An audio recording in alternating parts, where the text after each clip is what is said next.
Well, new tonight at 6, we have unfortunately had to cover a fair share of accidents at popular hiking destinations in western New York, like Zoar Valley.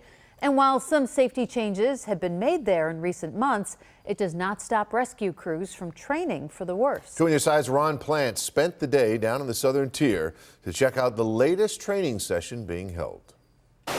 The beauty of Zoar Valley, mixed with a reality that it can be dangerous, as we've shown and told you so many times. I got waist straps on it that are set. So the Erie County Rescue Team has to be prepared. We'll have more on that training in just a moment, but it starts with the equipment. $150,000 to set up this response trailer for rope and water rescues, and trained personnel, including regional volunteer firefighters around Gowanda. Back in 2005, we ended up starting back then with Senator Kathy Young. She formed the Zoar Valley Task Force. She secured some money funding available back for us back in 2005 of $25,000. Now partnerships with other agencies allow for an expanded response program, which we could see in action in this training exercise. Again, this is a 20-person team involving Erie County Sheriff's deputies, Gowanda firefighters, and also State Forest DEC Rangers. They have to coordinate all their movements in order to save lives. We are set up to be very quick and dynamic. We travel with all this equipment. When we find out that there's a casualty or somebody over the edge, we can respond very quickly, and single officer rapid response. We can go over the edge. All of our guys are EMTs, and we can start to apply medical aid or pre-hospital emergency care as soon as possible. And now they have a new tool in their crucial work, obtained with a recent grant from the Erie County Legislature. This is our eye in the sky. Nothing can replace the man flight, as I said. If we have to insert rescuers to get in or evacuate casualties out, nothing can replace the man flight.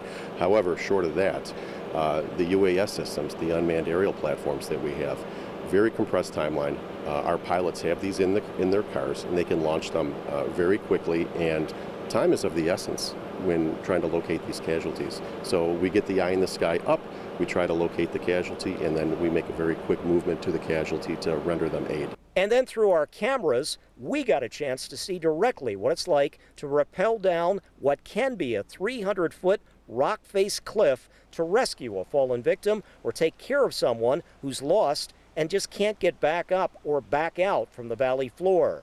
It's a tough way to go up and down, and these team members have to be carefully screened and trained, and again, law enforcement is an element. In the worst case scenarios, we do unfortunately have deaths here also, and when there is a death, it could be a crime until we prove that it's not.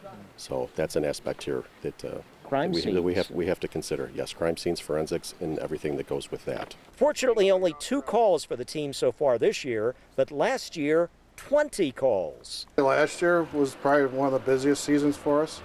I think a lot of it had to entail with COVID and everything being shut down. A lot of people wandered out more. But they're ready anytime they're needed. From the Zoar Valley, I'm Ron Plants, Channel 2 News.